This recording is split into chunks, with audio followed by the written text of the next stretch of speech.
Hello fellow Misfortunates! The new ADC champion Zeri has just been revealed and we actually got a good glance at her abilities and playstyle.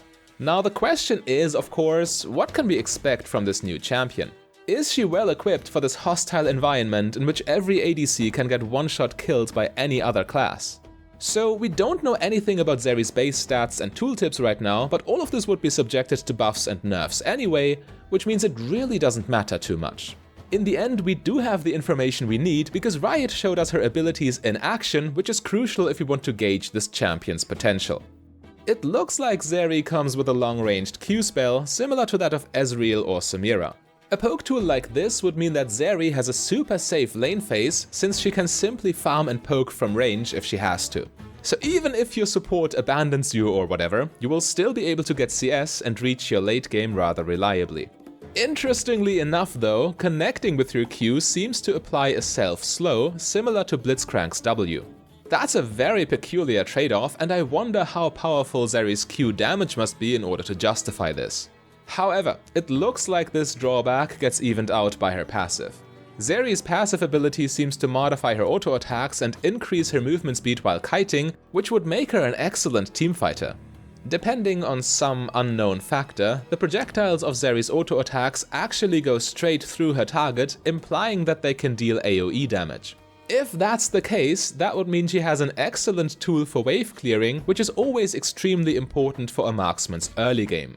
And the sparkling effect under Zeri's feet makes me think that she in fact also has another passive which increases her movement speed when auto-attacking. Well, maybe she has a Phantom Dancer in this clip, but come on Riot, you wouldn't troll us like that, would you?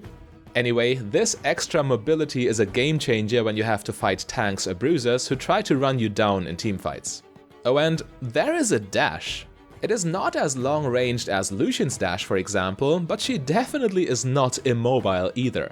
This is another crucial outplay tool, making it much harder for dive champions to get to you. I mean, in this clip, Riot is literally showing her off as an AD carry who can deny the enemy's target access and engage tools. Zeri is kiting that ergot with ease. But the biggest part about Zeri's dash is that, well, you can ignore terrain with this. And we are not talking about thin barriers here, because she is straight up jumping a massive jungle wall. There are a couple ways how Riot could be balancing this. In the trailer, it looks like you need to hold and charge her dash to be able to do that, similar to how you can hold and charge Pyke's hook or Pantheon's spear, for example.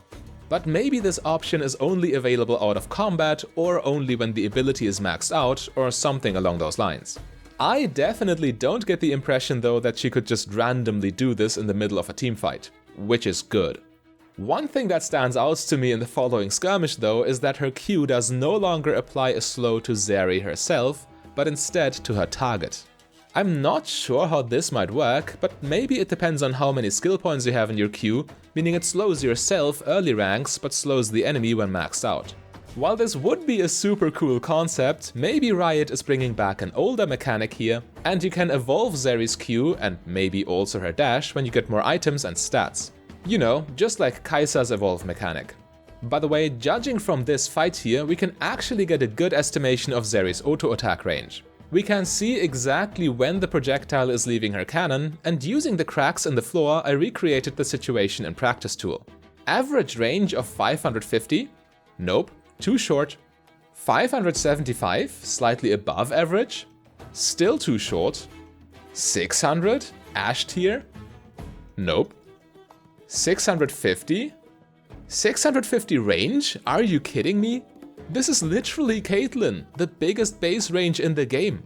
Maybe your range also scales with levels or with some ability of hers, because if she just has 650 range outright, she might be a little too safe, you know. Okay, let's now have a look at Zeri's ultimate. This ability definitely has an AoE effect to it, and while it looks very much like Blitzcrank's ultimate, I would assume that Zeri's ult doesn't deal any damage outright. Instead, her enemies seem to get marked, or, like, charged up with electricity, hypercharging all your other abilities and increasing your auto-attack damage. This means that after connecting your ultimate, you can simply go crazy in teamfights with your kiting, very similar to how Vayne's ultimate works. Zeri's mobility and her attack speed both seem to be highly enhanced here. Okay, so how do we answer the question? Can Zeri survive in this anti-ADC meta? Well, from what we can see here, the answer is a resounding yes. Her kit looks completely overloaded. She is highly mobile and can kite like a monster, she has a slow, she has massive range, she ignores terrain, comes with a massive teamfighting ultimate. I mean, what else could you ask for? Zeri definitely has all the answers. Let's just hope she doesn't become part of the problem. Anyway, I will be covering Zeri in greater detail when she gets fully released, so if you want to see what this channel is all about, then click the link on your screen right there.